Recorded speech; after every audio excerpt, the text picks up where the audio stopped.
Now that we've got the three essentials out of the way, let's talk about two balanced postures on our bike, the neutral position and the ready position. When preparing to teach these skills, set up a runway of cones in an open, flat, or slightly descending area free of obstacles. Ask student athletes to form a line on one side and allow everyone to see you clearly. The neutral position is a balanced standing position used to maintain traction and conserve energy while cruising easy terrain.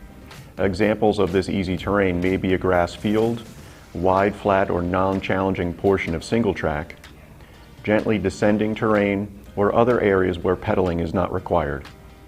In order to describe the neutral position, coaches should use the following teaching points or key words: standing tall and relaxed, slight bend in the elbows and knees, and heavy feet and light hands.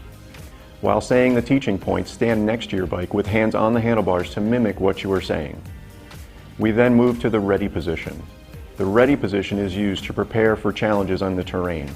These may be changes in direction or speed, undulations in the terrain, or impacts with obstacles on the trail.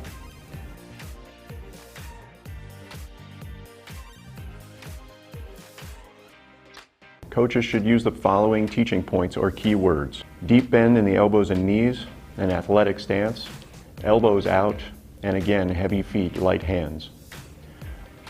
As these two positions are similar, we can demonstrate them both during the same moving demonstration.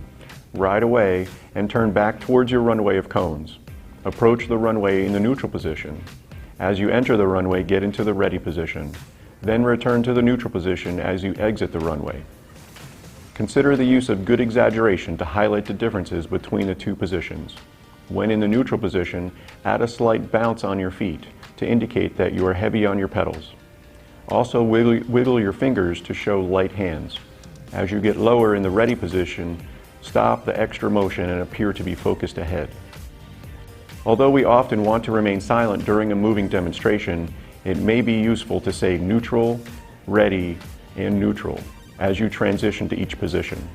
This grabs the attention of the viewer and highlights the difference between the positions. If you have a drop or seat post, consider putting it down during many of your skills demonstrations. Having the seat down allows for more exaggeration in your demos. After performing the moving demonstration, prompt the student athletes to ask any questions. Do they understand? Are they ready to practice riding through the cones? When you determine that they are ready to practice, ask them to ride through the cones as you did. Approaching the cones in the neutral position, get into the ready position in the runway, and returning to the neutral position as they ride away. The ready position is a dynamic position and varies by the terrain being ridden. Riders may need to be in a high or low ready position. A high ready position would be used as the rider approaches terrain that is going up, such as a steep incline or a large obstacle. A low ready position would be used when the terrain is about to go down, such as a small drop or a depression in the terrain. Regardless of the position, riders should have heavy feet and light hands. Ask riders to repeat the practice through the runway of cones and vary their ready position. In order to observe the student athletes and provide error detection and correction, stand near the end of the runway to get a good view and be ready to provide feedback as they ride by. Here is a short list of common errors we see from student athletes and the corresponding correction. This is our first opportunity to look for the three essentials we discussed earlier. Make sure they have eyes scanning ahead, a finger on each brake lever, and level pedals. Rider has locked elbows or knees in the neutral position, meaning that they are too tall. Ask the rider to keep a slight bend in the elbows and knees. Rider only lowers their shoulders in the ready position without bending their knees. Ask that rider to bend both their knees and their elbows. The rider moves hips back or forward and is not balanced on their feet. Ask that rider to move hips slightly forward or back until they feel only light pressure in their hands.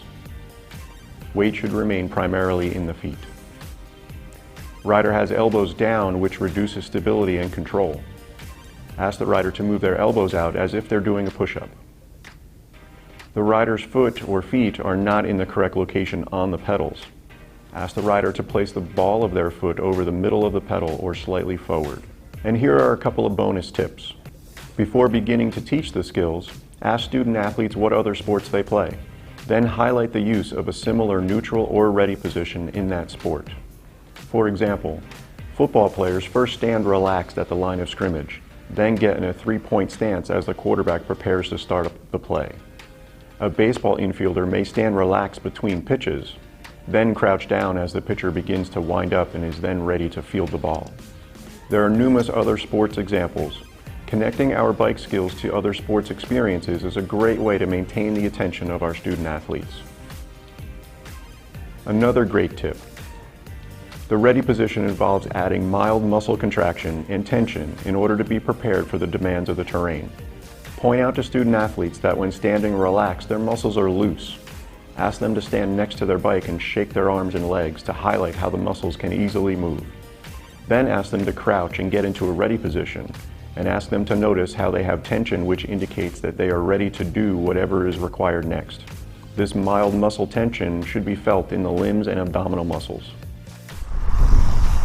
Thanks for watching this video on the neutral and ready position.